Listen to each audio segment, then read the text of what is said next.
안녕하십니까. 저는 강남 농법인의 김혜선 고문입니다. 오늘도 정봉수 농사님 모시고 오늘 주제는 노동조합 가입 대상 및 범위에 관련해서 말씀을 나누도록 하겠습니다. 우선 정의를 좀 해주시죠.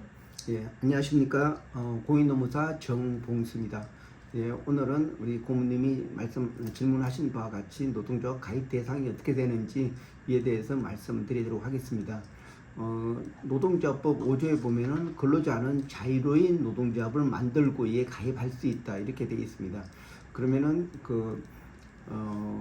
근데 근로자는 자유로운 노동조합을 만들고 가입할 수 있다.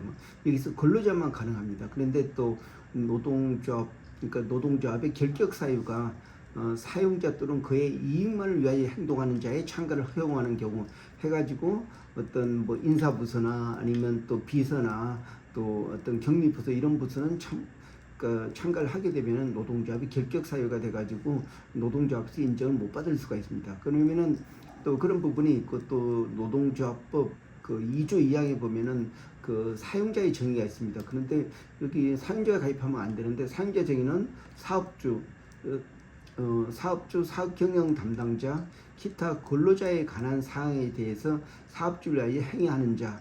그래서 보통 인사부서나 아니면 사업경영 담당자이기 때문에 어떤 공장장이나 각 부서장 이런 분들은 이제 노동조합 가입 대상이 되지는 않습니다.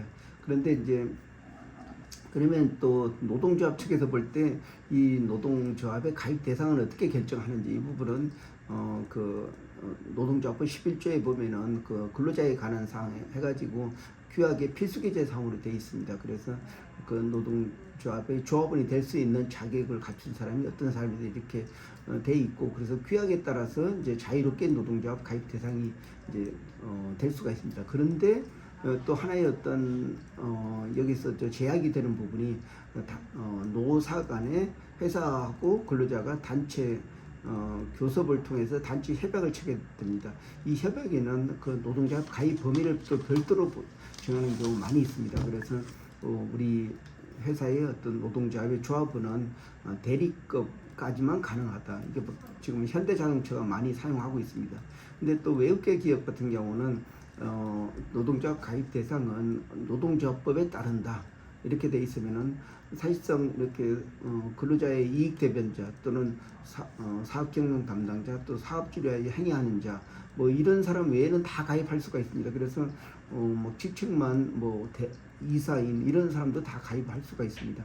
그래서 이렇게 현대자동차 국내 기업 같이 아주 이제 고용이 좀 열악하고 보호할 만한 이렇게 저임금 노동자만 이제 노동조합을 가입 대상으로 할 건지, 아니면 노동조합법에 따라서 명칭만 이사지 실질적으로는 담당자로서 근로자로서 이러한 사람은 이제 근로자이기 때문에 당연히 노동조합에 가입할 수 있다 이렇게 적용을 할 수가 있습니다. 그러면 이 부분을 어떻게 결정하는지 이 부분은 실제적으로 법에 적척하지 않는 이상은 노사가 합의로 단체협약에 정하도록 되어 있습니다. 그래서 이렇게 현대자동차 같이는 현대자동차의 단체 협약은 노동자 가입 범위를 대리급까지만 가능하다.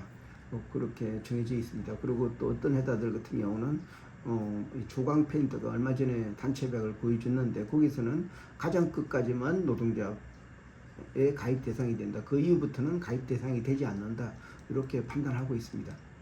네, 그렇다면 노동조합에 가입을 한 이후에 그 활동사항이나 이런 거는 어떤 그 활동사항이 또 전제가 되는 건가요? 노동조합의 조합원은 당연히 노동조합의 조합원으로서 그 역할을 할 수가 있습니다.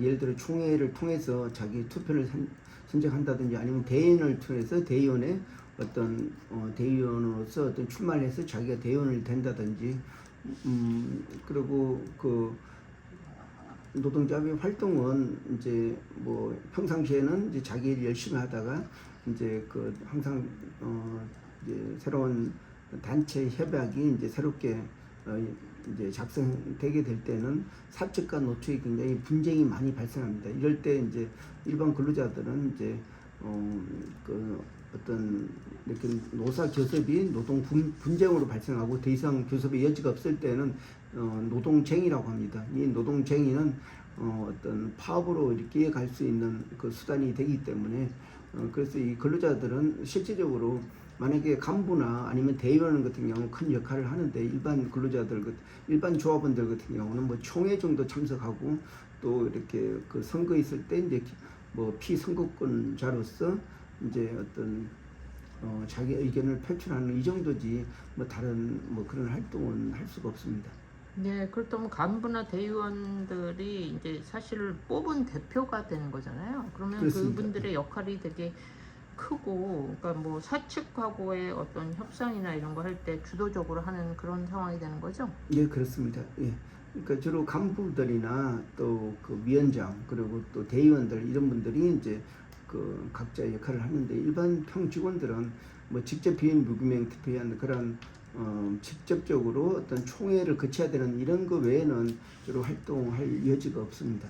네, 그러면 이 간부나 대의원들이 이제 뽑힌 다음에 사실 이런 활동을 함으로써 다른 노동자들을 대표해서 함으로써 어떤 회사로부터 어떤 특별하게 대우를 받는 뭐 이런 게 있나요? 추가로. 예. 실제적으로 그 노동조합에는 그 전임자라고 있습니다. 보통 200명까지는 1명, 그리고 200명 이상일 때는 그 숫자에 따라서 이제 이렇게 전임으로 이제 한다든지 파트타임 전임으로 한다든지 이런 부분이 있고, 그리고 뭐 간부가 돼서 가지고 이제 교섭위원을 참석한다든지 대의원을 통해서 대의원이 총회에 가름할 때는 이제 대의원에서 참 역할이 많아집니다. 뭐 이러한 활동이 바로 조합 활동이라고 할 수 있습니다. 네. 사실 이런 그 사내에서 이런 일반 노동자들과 이렇게 그 노동조합의 간부가 될 경우에 어찌 보면 그 감투를 쓰는 그런 건데 이거를 노동조합의 어떤 대의원이나 이런 그 대의원 지도자가 되기 위해서 많이 정치 활동을 또 할 수 있겠네요. 네, 그렇습니다. 사실상 그 업무 시간 중에는 이렇게 정치 활동이나 또 이렇게 조합 활동이 상당히 제약됩니다. 근데 이제 그 뭐 휴게 시간이 점심 시간이나 아니면 출근 전, 출근 이후에 이제 뭐 한다든지 그런 부분도 있고, 그리고 또 이제 실제적으로 이제 그 노동조합의 조합원 중에 노동자의 대표자나 또 지정하는 사람에 대해서 전임자로서 활동할 수가 있습니다. 전임자가 되면은 노동조합 활동에 모든 시간을 할애하지만은 그 시간은 이제 일정하게 이제 근무를 했다고 인정을 해주고 있습니다. 네, 그렇군요. 그러면 그 이렇게 사측하고 협상할 때나 이런 데 나와가지고 자기네들 어떤 전략을 세워가지고 노동자를 대표하는 그런 역할을 하겠네요. 예, 그렇습니다. 그래서 이 노동조합 활동은 근로자의 어떤 근로 조건의 향상을 위한 거고 또 고용 안정을 스스로 이제 추구를 하고 있습니다. 근데 지금은 경기가 안 좋기 때문에 어떤 임금 인상이나 근로 조건 향상보다는 고용 안전이 우선적으로 이제 단체 교섭에서 다뤄지고 있습니다. 네. 오늘 노동조합의 그 자격 요건이나 이런 활동 상황에 대해서 좋은 말씀 감사합니다. 네, 고맙습니다.